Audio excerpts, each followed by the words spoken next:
Hello, amigos, estudiantes, ¿cómo están?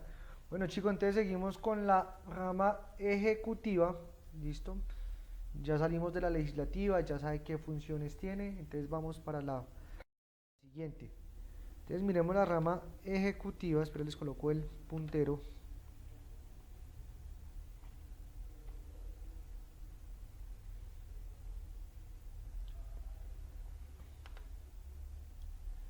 Listo, entonces miremosla. Quien está en cabeza del presidente, del vicepresidente, también hacen parte de las gobernaciones, las alcaldías locales. Entonces miremos que la rama ejecutiva tiene 5 tipos de funciones o un grupo grande de 5 funciones que son las siguientes. La primera función es ejecutar y hacer cumplir las normas. ¿Quién hace las normas? La rama legislativa. Pero ¿quién las ejecuta y las hace cumplir a través de la fuerza policial? ¿Quién es? La rama ejecutiva. Listo, que nos quede claro. Por el mismo principio de la separación de poderes, la rama legislativa las hace, pero no puede ser juez y parte. Entonces las hace, pero quien las ejecuta es la ejecutiva. Segunda función, ejecutar planes de gobierno. Entonces, chicos, ustedes todavía no han votado, o muchos de ustedes todavía no han votado. Uno no vota por una persona, sino que uno vota por un conjunto de ideas, de planes. Entonces, por ejemplo, en Bogotá, uno no vota en las alcaldías locales por Miguel Uribe o por Claudia López, no, sino que uno dice, yo creo que estas personas tienen las mejores propuestas y yo voto son por las propuestas. Quiero un metro elevado, quiero un metro subterráneo, quiero que la educación se maneje de esta o de la siguiente forma. Entonces eso es muy importante porque en Colombia tenemos una cultura de participación política muy visceral, o sea, muy emocional. Votamos porque este nos cae bien, porque este nos cae mal, porque es uribista, porque es petrista, pero realmente es muy poca la gente que se centra a mirar las propuestas de gobierno. ¿Listo? Entonces, para que lo tengamos en cuenta. Tercera función, garantizar derechos. ¿Listo? Los derechos están establecidos en la Constitución, pero en la rama ejecutiva, hagamos de cuenta que la rama ejecutiva es la que administra el Estado. Y entonces, pues una de sus funciones como administra el Estado y administra la fuerza pública, entonces pues tiene esa obligación de garantizar esos derechos. Se encarga de proveer bienes y servicios. Entonces todos nosotros tenemos unos bienes básicos y unos servicios que son el agua, la luz, el gas y unos derechos también, ¿cierto? Y unos bienes como son la salud, la educación, la vivienda.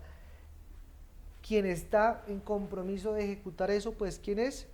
La rama ejecutiva. Ya sea el presidente es a nivel nacional, ya sean los gobernadores a nivel departamental, ya sean los alcaldes a nivel municipal. Entonces la función de ellos es esa. Y por última función es preservar el orden público. ¿Listo? ¿Qué significa eso? Es básicamente mantener la seguridad y la estabilidad en el país.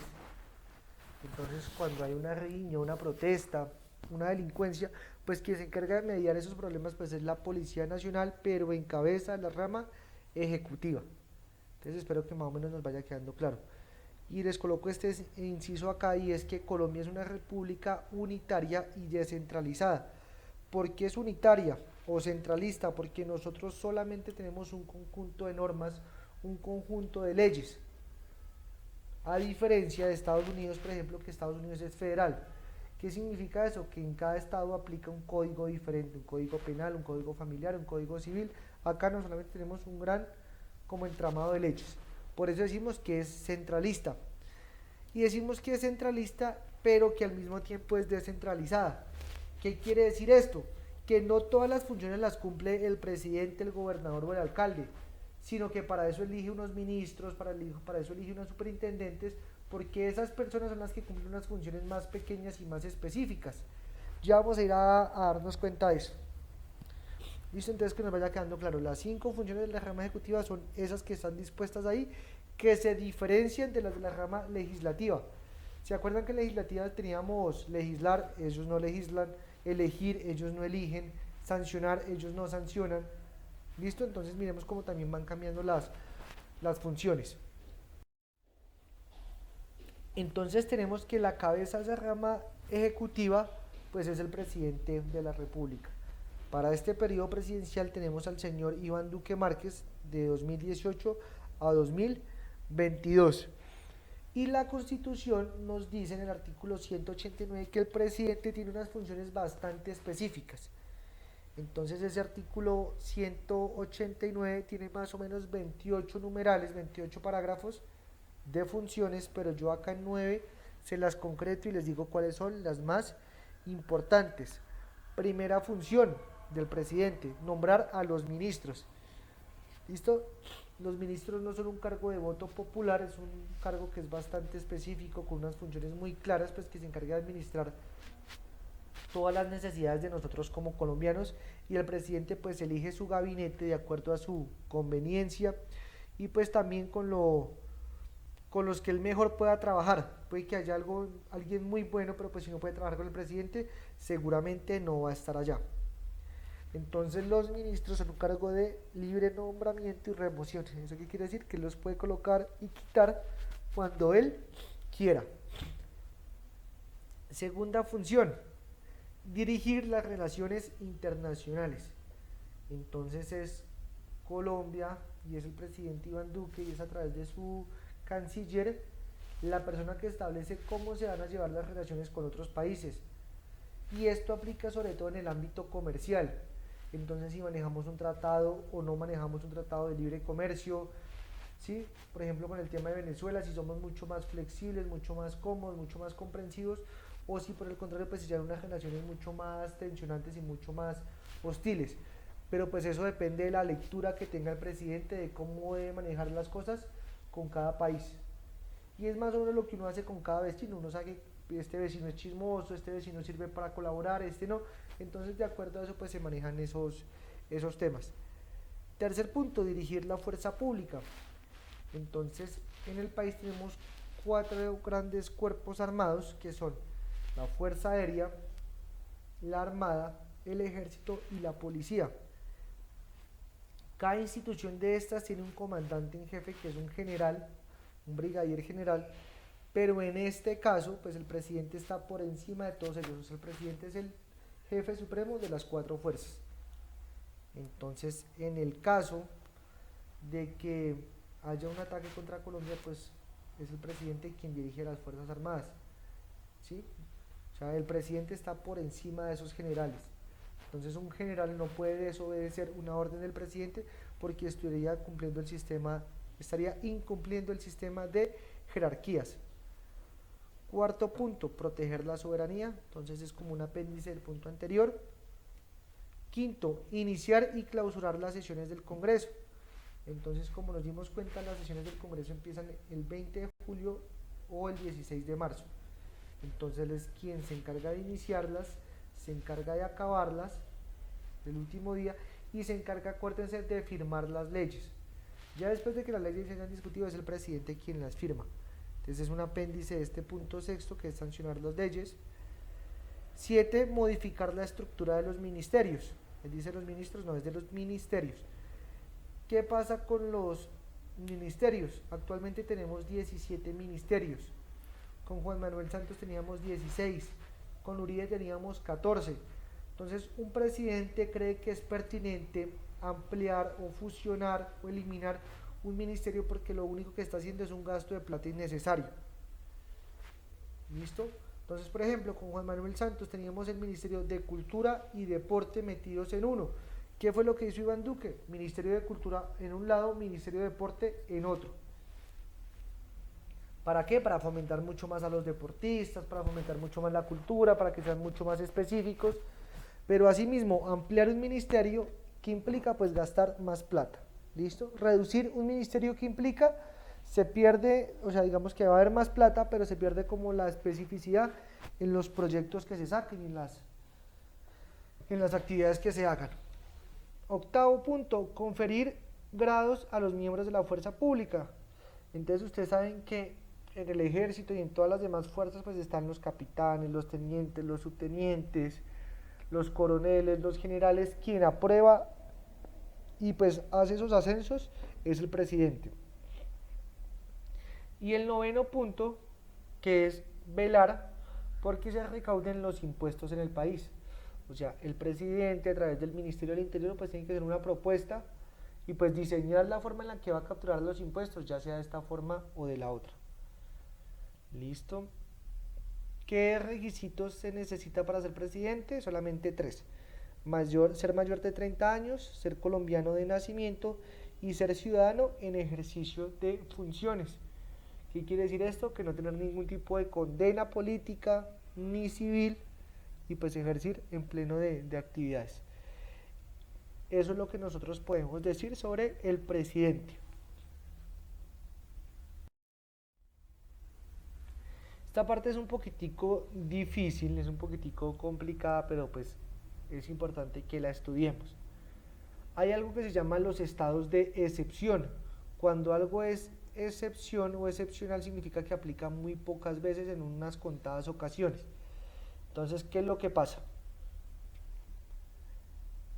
Quien hace las leyes es la rama legislativa entre el Senado y la Cámara, pero pasa que a veces, o la Constitución lo consagra, y pues pasa en la vida cotidiana, que hay algunas veces en que se presenta una emergencia muy grande en el país, muy grande en el país, y necesita ser atendida de forma oportuna, de forma veloz, de forma precisa.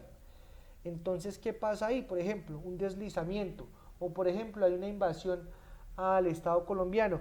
Son casos que son excepcionales, son casos que se presentan muy pocas veces, pero son unos grados de una emergencia muy alta. Entonces el presidente no puede esperar a que la rama legislativa pase todo un periodo creando las normas, sino que él necesita atender la emergencia de forma pronta y de forma eficaz. Entonces en ese caso se utiliza el estado de excepción.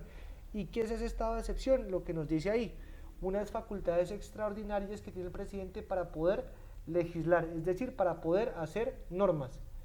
El presidente no puede sacar normas en su periodo como ordinario de funciones, exceptuando estos casos. Espero que nos haya quedado claro ahí. El presidente tiene que atender de forma precisa, oportuna, no puede esperar a que el Congreso apruebe sus proyectos, sino que él necesita sacarlos de una vez. Y la Constitución nos dice que son tres tipos de casos por los cuales el presidente puede acudir a este estado de excepción para poder sacar normas. Primer caso es una guerra exterior, que está en el artículo 212 de la Constitución. ¿Y qué quiere decir esto? Pues que tenemos una guerra contra otro país vecino, que en este caso pues es muy posible o muy probable que sea Venezuela. Y eso se puede presentar bajo dos ocasiones. La primera, que el país vecino o nosotros declaremos una carta formal de guerra exterior. Entonces el presidente declara la carta con la firma de los ministros. O la segunda, que haya una invasión a nuestra soberanía. Entonces, por ejemplo, puede ser que Venezuela nos esté invadiendo, nos esté atacando, cruce la frontera nacional. Entonces, en ese caso, consideramos nosotros que estamos en guerra exterior. ¿Listo? Entonces, en ese caso, el presidente va a tener la facultad de sacar unas leyes. Hasta ahí claro. Segundo caso, que haya una crisis económica y social. ¿Qué quiere decir eso de crisis económica y social? Por ejemplo, hubo una avalancha, hubo un deslizamiento que dejó 1.500 víctimas. Entonces el presidente tiene que sacar una ley para poder atender a esas víctimas y también para poder menguar como el desastre. ¿Listo? Entonces el último caso que tuvimos fue una avalancha que pasó en Mocoa, más o menos dejó 800 heridos, ¿sí? Y no solamente heridos, sino también pues víctimas que pierden sus casas, pierden sus terrenos, pierden sus lotes. Entonces el presidente tiene que sacar una ley de asistencia social. Y ahí es donde les digo, si la gente se quedó sin casa, no puede esperar que pasen 4 meses para eso, no, saco yo la asistencia social y miro yo qué subsidio saco para que la gente se quede en un hotel o para que la gente se quede en otra parte y la reubico. Pero entonces ahí es cuando él necesita como esas facultades. Y el tercer punto es conmoción interna, y es que haya una alteración grande del ordenamiento público. Y esto es básicamente las protestas sociales. ¿Qué pasa en una protesta social? Que ustedes se dan cuenta que las protestas a veces son totalmente desmedidas, ¿sí? Que llega un punto donde hay 10.000 personas en las calles robando, atracando, quemando los Transmilenios, quemando los buses. Entonces en ese caso él dice, no, yo no me puedo esperar y de una vez mando al ejército para allá. En las ciudades solamente puede atender la policía, pero resulta que pasa un caso de estos, entonces yo mando al ejército. ¿A través de qué? De la figura del estado de excepción. Es básicamente eso, muchachos. Entonces, pues la Constitución también nos establece en el artículo 214 que hay unas condiciones que se presentan para que él pueda declarar estos estados de excepción. La primera es que tiene que haber la firma de todos los ministros, o sea, los 17 ministros tienen que firmar que aprueban ese estado de excepción. La segunda, tiene que enviar todos los proyectos y los decretos legislativos que él saque a la Corte Constitucional para que la Corte Constitucional verifique, ¿sí? Verifique que efectivamente se está cumpliendo con el carácter de la Constitución. ¿Listo? Tercero, él puede sacar decretos legislativos, pero que sea solamente pertinente con el tema de la emergencia. Por ejemplo, si es un tema de una avalancha, pues él tiene que sacar unos temas de eso, sobre todo de impuestos, de gasto, de prevención, pero no puede sacar una ley que modifique, por ejemplo, la rama judicial, pues porque no tiene nada que ver con el tema. O no puede sacar una ley de seguridad porque no tiene nada que ver con el tema. ¿Listo? En ese tiempo él no puede violar los derechos humanos, por obvias razones. No se puede alterar las demás ramas del poder público. ¿Listo? Y después de que se acabe con la emergencia, por ejemplo, la emergencia duró 2 o 3 días, pues se acaba con el estado de excepción. ¿Listo? Y se vuelven a las funciones normales del presidente. Entonces espero que esa parte nos haya quedado clara. Si no nos queda clara, muchachos, me preguntan, llaman al instituto o a través del correo institucional lo podemos hacer. Bueno, entonces dijimos que está el presidente, pero debajo del presidente hay una figura que es la de la vicepresidencia. Y en este momento la vicepresidencia la está ocupando una señora que se llama Marta Lucía Ramírez. Y el artículo 202 es el que nos habla de eso. Entonces, ¿cuáles son las funciones de esa vicepresidenta? Son dos básicamente. La primera es apoyar a los ministros en las labores que ellos tengan, ¿listo? En ningún caso un vicepresidente puede ser ministro. Y la segunda función es ocupar el puesto de presidente cuando el presidente no esté. Y el presidente no puede estar por 3 motivos. El primero, porque está enfermo o está muerto. El segundo, porque renunció, ¿listo? O el tercero, porque el presidente está sancionado o está destituido disciplinariamente. Es básicamente eso. Entonces yo les coloco un escenario. Si el presidente, por ejemplo, se muere, ¿quién queda? La vicepresidente. Y me decía un estudiante, profe, y si la vicepresidente se muere, entonces quedan los ministros. Entonces, por ejemplo, van en un avión el presidente y el vicepresidente, quedan los ministros gobernando. Pero como el cargo del presidente solamente puede ser ocupado por una persona, entonces, ¿quién sería el primer ministro que ocupa ese cargo? El ministro del Interior. Si no está el ministro del Interior, de las Relaciones Internacionales. Si no está él, el de Hacienda. Si no está, el de Justicia. Si no está él, el de Defensa. Y para eso hay una ley que se llama la Ley 1444-2011 que establece, artículo 17, que establece el orden de los ministros que estarían ocupando el cargo cuando el presidente o el vicepresidente no esté.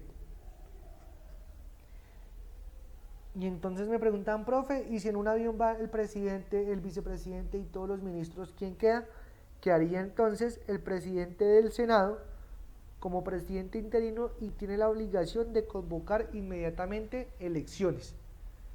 Esa es la forma en la que se maneja el tema del vicepresidente y de los ministros en ese caso. Listo. Entonces ya vamos más o menos sacando como cositas ahí por delante.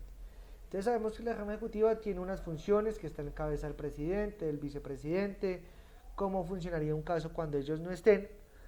Y la rama ejecutiva tiene las funciones que habíamos mirado anteriormente, ¿se acuerdan? Que es hacer cumplir las normas, proveer bienes y servicios, ¿listo? Y estas funciones la presidente tiene que dividirlas en diferentes frentes para poderlas cumplir. Entonces hay una descentralización de esas funciones por servicios, por territorio y por colaboración. Entonces ya vamos mirando a ver. ¿Qué significa esto? Como les dije, de pronto no nos queda claro, es un poquitico confuso, pero las funciones que están dispuestas para la rama ejecutiva tienen que cumplirse en diferentes frentes, por servicios, de acuerdo a cada especialidad. Por ejemplo, hay unas funciones en términos de seguridad, de defensa, de educación, de cultura, de hacienda, ¿listo? Entonces para eso se hace esa descentralización por servicios. Por territorio, porque el presidente no puede cumplir con todo él solo. Entonces está el presidente, pero también están los gobernadores o los alcaldes. Y por colaboración es cuando los entes privados hacen unas funciones para fortalecer las funciones del Estado. Entonces miremos a continuación. La descentralización por servicios, entonces tenemos unas necesidades muy puntuales de acuerdo a las temáticas, ¿cierto? Entonces había dicho anteriormente, unas necesidades de acuerdo a seguridad, unas necesidades de acuerdo a Hacienda, que son los impuestos, que es el dinero del país, unas necesidades a nivel de educación, y esas necesidades pues tienen que cumplirse, tienen que darse pues a cabalidad. Y entonces empezamos con los ministerios. Hay un ministerio establecido para cada función de esas. Entonces, como les digo ahí, en este momento tenemos 17 ministerios y son cargos de libre nombramiento. Entonces está, por ejemplo, y les voy a colocar ese caso, el Ministerio de Educación, que se encarga de garantizar la educación básica, media, secundaria y universitaria en todo el país. Entonces el Ministerio de Educación tiene que regular a los colegios, a las universidades, y esa es su función. Y pues garantizar la mejor calidad posible con los recursos que se tienen. Entonces pasamos a ese Ministerio de Educación. Ese va a ser nuestro ejemplo para explicar esto. Después pasamos a unas unidades administrativas especiales. Y la definición que nos dice que son unas dependencias de los ministerios con una autonomía financiera y administrativa que cumplen unas funciones parciales del ministerio. Entonces imagínense ustedes una pirámide, en la cabeza está el Ministerio de Educación, pero a su vez él necesita que esa calidad de la educación que le está brindando, ¿cierto? Entonces sea evaluada. ¿Y a través de qué la va a evaluar? A través de una unidad administrativa especial que se llama ¿qué? El ICFES. El ICFES es el ente encargado de evaluar la calidad de la educación. Entonces está en la pirámide grande el Ministerio de Educación en cabeza de la ministra, y más abajito va a estar el ICFES, que el ICFES se encarga de evaluar la calidad de los colombianos, la calidad de la educación de los colombianos. Pero entonces cuando dice que tiene una autonomía financiera y administrativa, ¿qué quiere decir? Que el ICFES, y en la cabeza de su directora, no le está pidiendo permiso al Ministerio de Educación en sus funciones, ni tampoco le está pidiendo plata prestada. Maneja su propio presupuesto y maneja su propia dirección. Asimismo, por ejemplo, está el magisterio, que se encarga de regular el ejercicio de todos los docentes públicos. Entonces ellos no le piden al Ministerio de Educación ni presupuesto ni funciones. ¿Por qué? Porque a ellos les dan la plata y las funciones directamente. Entonces, más o menos para que nos quede claro, está el ministerio, que es el cuerpo grande, pero están los cuerpos más pequeños que se encargan de cada función ya un poquitico más específica. Hasta ahí que nos quede claro. Después hay otro cuerpo que se llama las superintendencias. Entonces, ¿qué es lo que pasa? Que nosotros en el país tenemos unas empresas que son públicas y unas empresas que son privadas. Y las superintendencias ¿qué es lo que hacen? Inspeccionar, vigilar y sancionar tanto a las empresas públicas como a las empresas privadas. ¿Qué quiere decir esto? Que hay un ente por parte del gobierno que está vigilando, que está fiscalizando que las empresas tengan un adecuado actuar. Entonces, por ejemplo, cuando las EPS no regulan bien los ejercicios, su prestación es mala, pues existe una superintendencia de salud que se encarga de mirar y de sancionar pues estas EPS. O por ejemplo, cuando hay empresas privadas, por ejemplo, que era el cartel de los cuadernos, que se juntaron todas las marcas de los cuadernos o las más importantes, Script, Norma, Papermate. Entonces, ¿qué dijeron ellos? Coloquemos un precio alto nosotros para que todos los colombianos nos compren a un precio elevado y nosotros podamos tener más utilidades. Y la superintendencia los castigó con una multa grandísima. ¿Por qué? Porque ellos no pueden violar el derecho de los colombianos, no pueden cobrar con usura. Entonces, para eso son básicamente las superintendencias. Están los establecimientos públicos. que son las instituciones públicas para el beneficio de los colombianos. Entonces para eso tenemos las universidades públicas, INVIAS, los parques nacionales. Entonces ellos se encargan precisamente de tener estas instituciones para el beneficio de todos nosotros como colombianos. ¿Está claro? Alguno me decía, profe, pero es que las universidades públicas también le cobran a uno una matrícula. Entonces, ¿qué es lo que pasa? Que ellos no están generando un lucro a partir de eso, porque la educación no puede ser algo sobre lo cual uno se lucre, sino que sencillamente lo que hacen es cobrar esa plata para el mantenimiento de las instituciones. Entonces una universidad tiene que pagar a los profesores, tiene que pagarle también a los administrativos, tiene que pagar las plataformas virtuales, el funcionamiento. Entonces para eso es que se hace como un cobro, pero como tal no hay una utilidad a partir de eso. Hay otras instituciones que se llaman las empresas comerciales del Estado. Entonces, ¿qué es lo que pasa? Que el Estado crea unas empresas precisamente para generar una utilidad y con esa utilidad poder pagar los diferentes gastos que tiene el Estado o también para guardar y hacer un ahorro. Hagan de cuenta que es como una familia que tiene una empresa. ¿Listo? Entonces, ¿cuáles son unos ejemplos de esos? Satena, la Refinería Central, ICETEX, ETB. Entonces la ETB le genera unas utilidades a Bogotá para que Bogotá pues haga uso de ese dinero. Entonces son unas entidades con ánimo de lucro. Y por último tenemos las sociedades de economía mixta. ¿Qué son eso de sociedades de economía mixta? Son unas empresas del Estado con dineros privados. ¿Listo? Cuando yo pido una empanada mixta en la panadería es mitad carne, mitad pollo, o una porción carne, una porción pollo. Acá es lo mismo, una porción del dinero es pública, una parte del dinero, una porción del dinero es privado. ¿Y esto con qué fin se hace? Pues para que ganar unas utilidades. Como es mixto, el Estado gana una utilidad y el privado pues gana otra utilidad. ¿Y qué empresas tenemos nosotros en el país? Ecopetrol, que es la empresa más grande. Entonces un dinero es privado y un dinero es público. La EPM, que son las empresas públicas de Medellín, la Refinería Central, el Banco Agrario, entre otros. Entonces, pues, es importante que a estas empresas les vaya bien porque uno, al Estado le va bien y dos, a los empresarios también les va bien. Esa es la característica de esto. Entonces, si nos dimos cuenta y de pronto soy tan reiterativo en esa parte es, el gobierno tiene que cumplir con unas funciones, ¿sí? Esas funciones son a través de o por servicios, por el servicio de la educación, por la defensa, por la salud, por la hacienda. Entonces tiene todas esas instituciones que yo les acabo de leer y les acabo de mencionar, que son las cuales de que se encargan de cositas específicas del funcionamiento del Estado. ¿Listo? Es básicamente eso. Están los cuerpos grandes que son los ministerios, pero después se subgregan un montón de funcionarios ahí. Entonces espero que les haya quedado claro.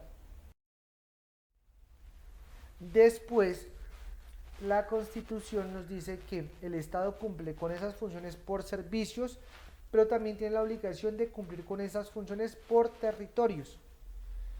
Entonces, como tenemos departamentos, el jefe de esos departamentos es el gobernador. Y miremos qué funciones tiene. Tiene la función de ser la máxima autoridad departamental. Dirige la acción administrativa del departamento, nombra a los gerentes de los establecimientos públicos, de las empresas también pues que tenga el departamento y también los secretarios. Entonces hay un ministro de educación, o un ministerio de educación a nivel nacional. Pero entonces también hay un secretario de educación a nivel departamental que se encarga de evaluar la educación, si le va bien o le va mal en las pruebas ICFES, mirar qué pasa con los colegios, con los refrigerios, con los profesores. Entonces está el ministro que lo cumple a nivel nacional, pero está el secretario de educación del departamento, que es elegido ¿por quién? Por el gobernador. El presidente elige el de nivel nacional, el gobernador elige el de nivel departamental. ¿Listo? Está eso claro. Entonces los gobernadores son los que se encargan de eso, de mirar también el tema de los presupuestos, de ajustarlos, de sancionarlos. Y tenemos unas asambleas departamentales. ¿Qué son las asambleas departamentales? Son un conjunto de personas que se encargan de regular las funciones del gobernador.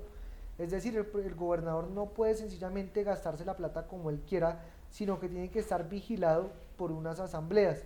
O sea, las asambleas son como un instrumento de control del ejercicio de los gobernadores. Entonces miremos las funciones que tiene. Primero, decretar cuáles van a ser los impuestos que va a pagar el departamento. Expedir las normas de presupuesto. Entonces, miren, nosotros tenemos un presupuesto y el presupuesto se va a gastar en esto, esto y esto y esto. Es el gobernador quien pasa la propuesta, pero son los diputados de la asamblea departamental quien le aprueba o le desaprueba eso. Tercera función, autorizar al gobernador los contratos de mayor cuantía. Un gobernador, por ejemplo, va a hacer un contrato para hacer una vía.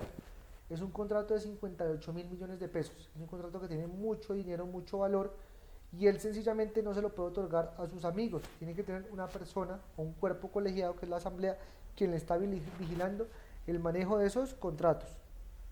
¿Listo?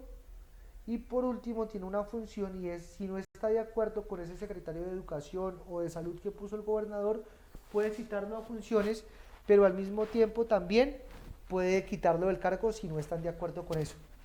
Entonces es importante que un gobernador también tenga amigos dentro de esa asamblea departamental, porque si no eso se vuelve un despelote en las funciones. Después de los gobernadores, que es a nivel departamental, vienen las alcaldías, que es a nivel municipal. ¿Listo? ¿Y qué funciones tiene ese alcalde? Miremoslas ahí. Entonces es la autoridad de la fuerza policial, la cual es quien quita, quien pone a los policías, quien dice quiero tantos policías en esta localidad, quiero tantos estos en otro, quiero que la policía de Bogotá está haciendo estas funciones y no estas otras.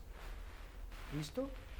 Entonces, por ejemplo, Claudia López, que ya fue elegida alcaldesa de Bogotá, dice que ella no quiere que hayan policías, por ejemplo, de turismo, sino que sea otro cuerpo haciendo parte de lo de turismo, y que más bien hayan más policías garantizando la seguridad de los colombianos. Buena o mala propuesta, pues ya después la evalúan ustedes. Listo, se encarga de eliminar o fusionar las empresas que tenga Bogotá, que es por ejemplo la ETB. Se encarga de ordenar los gastos municipales, es decir, el presupuesto. Vean, en Bogotá se da tanta plata, tanta salud, tanta en educación, tanta en vivienda, tanta en seguridad. Listo. Y asimismo, como están las asambleas departamentales, existen los consejos municipales para regular, para mediar las funciones de los alcaldes. Entonces son quien le aprueba los presupuestos, quien reglamenta el uso del suelo, y asimismo, pues, como hay un ministro de educación, hay un secretario de educación a nivel departamental, hay un secretario de educación a nivel municipal. Es decir, Bogotá tiene su secretario de educación, pues, que se encarga de mirar todo el tema relacionado con profesores, con calidad, con cobertura. Medellín también tiene otro secretario. Todas las ciudades grandes o todos los municipios tienen un secretario de educación y de todos los servicios pertinentes. Entonces, si el consejo no está de acuerdo con la función de un secretario como ha actuado, pues lo puede llamar, lo puede quitar también, si se cumple pues con las características de los votos. Y por último, juntas administradoras locales, y es cuando los municipios son bastante grandes, que son las 4 grandes ciudades capitales, que son Bogotá, Medellín, Barranquilla y Cali. Hay unas localidades, unos corregimientos o unas comunas. Entonces, por ejemplo, nosotros acá tenemos una alcaldía local de Fontibón, una alcaldía local de Teusaquillo, ¿sí? Y esa alcaldía local tiene pues un alcalde y un consejo que se encarga de las mismas funciones, tanto del consejo municipal como de las asambleas departamentales. Entonces, mirar el tema de los presupuestos, de las funciones, etcétera, etcétera, etcétera. Entonces, esa es la descentralización territorial. Espero que nos haya quedado clara. Bueno, y por último, entonces tenemos una descentralización por servicios. Entonces, ¿esto qué quiere decir? Que empresas privadas cumplen con algunas funciones del Estado. Entonces, ¿esto por qué pasa o por qué se da? Uno, porque para veces para el Estado es más económico que esa empresa privada se encargue de eso, y ellos pagarle a ellos. Es básicamente por eso, si no hay más motivos. Es un tema más como de recaudo, como de optimización de recursos, pues para que el Estado no tenga que crear toda una institución pública para eso, pagarle a unos funcionarios, sino que sea mismo la empresa privada que se encargue de manejar eso. Entonces miremos con los ejemplos cómo les puedo explicar la cuestión. Por ejemplo, entonces está la Cámara de Comercio de Bogotá, que es una empresa que es privada, pero la Cámara de Comercio tiene una facultad que es mirar todo el tema de cuántas empresas hay en el país, cuántas están reguladas, cuántas tienen su lista de proponentes. Entonces la Cámara de Comercio lo que hace es decirle al Estado, mire Estado, estas son todas las empresas públicas, todas las empresas privadas que tiene el país. ¿Para qué? Para que el Estado sepa a qué empresas tiene que cobrarles impuestos, qué empresas están evadiendo. Entonces eso es una función que debería ser del Estado, pero la cumple la Cámara de Comercio y el Estado pues le paga un dinero por eso. Miremos otro ejemplo, miremos el tema de Fedegan. ¿Qué es lo que pasa? Fedegan es la Federación Nacional de Ganaderos, que tiene toda la lista pues de ganaderos en el país. Y como el tema del ganado es tan difícil de tasar, de medir, de calcular, entonces Fedegan es la persona quien le cobra los impuestos pues a los demás ganaderos del país, y después Fedegan le paga esa plata al Estado. Entonces, si queremos ser un poquito perspicaces, pues la persona que maneje Fedegan es una persona que maneja mucha plata, y no sabemos si la plata que le están entregando al Estado sea una plata que sea completa o si las cuentas pues sean claras. Pero pues en teoría es que sí, pero no sabemos, y es algo que tendremos que entrar a mirar. Y lo otro, si los temas de plata los debería manejar pues Fedegan, eso es otra discusión. Y otro ejemplo que les coloco acá es Congreso Visible. Entonces existe la Universidad de los Andes, y la Universidad de los Andes creó un departamento que se llama el Congreso Visible, que se encarga pues de regular toda la actividad de los senadores y los representantes a la Cámara. Si asisten, si no asisten, qué proyectos de ley tienen, cuántos senadores son por partido, cada senador qué propuestas lleva. Como es algo que eso es público, el Estado es quien debería hacer eso. Pero el Estado se dio cuenta que Congreso Visible lo hace bastante bien, lo hacía pues para la universidad, pero dijeron, venga, nosotros le vamos a pagar para que usted sea capaz de visualizarle eso a todos los colombianos. Entonces, ese es la descentralización por servicios, que son empresas privadas que cumplen con funciones que son del Estado. Y listo. Entonces, pues no siendo más, ya me despido. Acuérdense que estudian en ATIS. Si quieren hablar conmigo, mi correo es ese. Entonces, muchas gracias.